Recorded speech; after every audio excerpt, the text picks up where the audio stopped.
Muskegon Channel, it's Andy O'Reilly, and today I am down at the Muskegon Heritage Museum, and Dake is here. She is my guide, and as luck would have it, and you know, it's lucky for me, I do a job like this because I get to sneak preview the tour of all the cool stuff before it actually opens, and is getting ready for the season down here on Western Avenue at the Muskegon Heritage Museum. First of all, thank you for having me. You are welcome. Thank you for the private tour. I'll take one anytime. You know what? Job doesn't pay all that good, but the perks are great. So well, I'll take them. We got a perk here.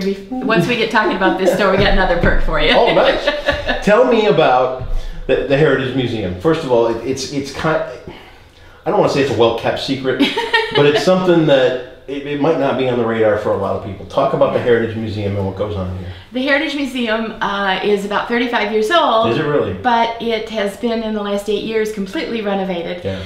The whole purpose of the museum is to share and preserve the stories of Muskegon's businesses and industries. Sure. And to tell those stories in a fun way, but also to share all that wonderful, wonderful history of the Muskegon's industries here with our community and with our visitors that come in to see us. And there's an awful lot of history. Terrific, a tremendous amount. And as I've always talked and shared and said that we've kind of gone like this, like any other community, you know, and I'm the one that thinks that we're kind of going to go like that again here pretty quick. I know we are. But we can't always move forward without knowing where we were and what things were like. Yep. And you know, it's important to look back and see that, you know, what we have today always wasn't, and where we were not so long ago was really kind of remarkable. Yes. And it's all kind of preserved here with some of the stuff that's been built, some of the companies that have been here over the years, and some that are still here today. Some that are still here, yes. One of which is where we're standing now, which is not here anymore, no. But this is absolutely beautiful. This is a new attraction. This is new. Tell me about this market we're in. Well, we're welcoming you to Kooyman's Market. Kooyman's Market. Kooyman's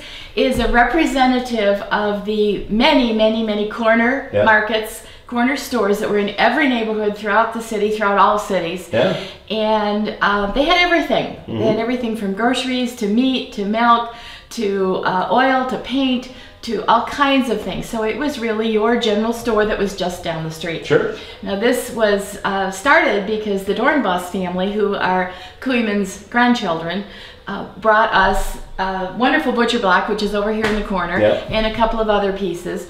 And it sort of, as things happen around here, it planted a seed, and it got us going. And so what we've done is we have created a general store.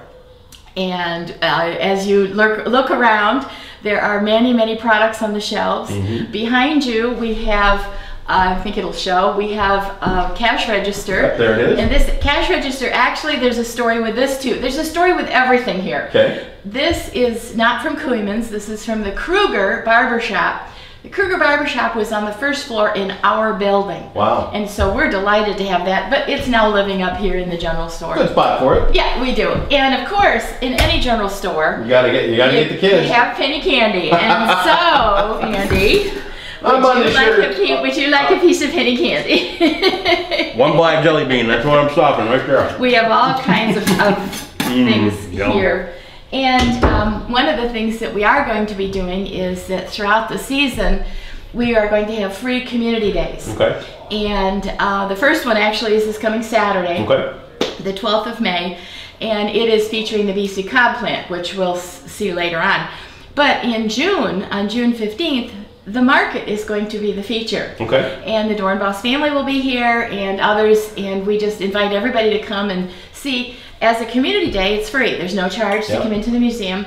This is all sponsored by the Consumers Energy Foundation. Yeah. We had a wonderful grant, and we are just absolutely delighted to be able to offer these 6 free community days. They do a lot of good things. They do some marvelous stuff, and so we're very excited. They helped us with the Cob plant exhibit and some other stuff too. So let's say people are coming to town, or people are here.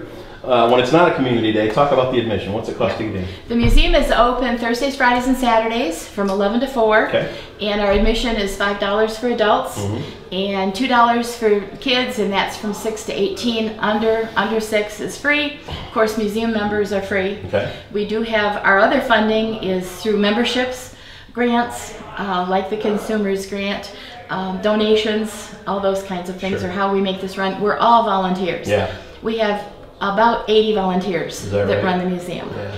Big chunk of them, of course, in the summer, because we have 4 people here Thursdays, Fridays, and Saturdays to run the museum. And then a small group of us work all winter to make all this happen. Clean it up, make it look nice. And do all the new exhibits. Come up with the new surprises. Yes, yes, exactly. It's a remarkable place. And you know, I was down here maybe a year and a half ago, did a story, and I guess I'm one of these guys that has to apologize because it took me that long to get here to see the remarkable stuff that you've got here and the rich heritage that is really housed in this tiny little building. It's remarkable. It's a phenomenal story, and I think that what is fun is watching people move around and see all the different products that have been made here in Muskegon, many still are, and to say, I know that, I recognize that, oh my gosh, that was made here.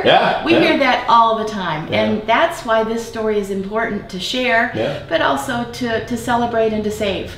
So that's kind of our mission, and that's where we're going. Perfect. Well, if you're going to be a part of the downtown resurgence, you're not going to want to miss the Muskegon Heritage Museum. It's right down on Western Avenue. You can't miss, what's the number? 561. 561. And Dake, the Muskegon Heritage Museum. We'll put all the links right here on the Muskegon channel. Make sure you're a part of it. Stop in, bring the kids, and let them see where we were at one point, where we're going, and all that good stuff. Exactly. It's the Muskegon Heritage Museum. We'll show you a couple more scenes around right here on the Muskegon channel.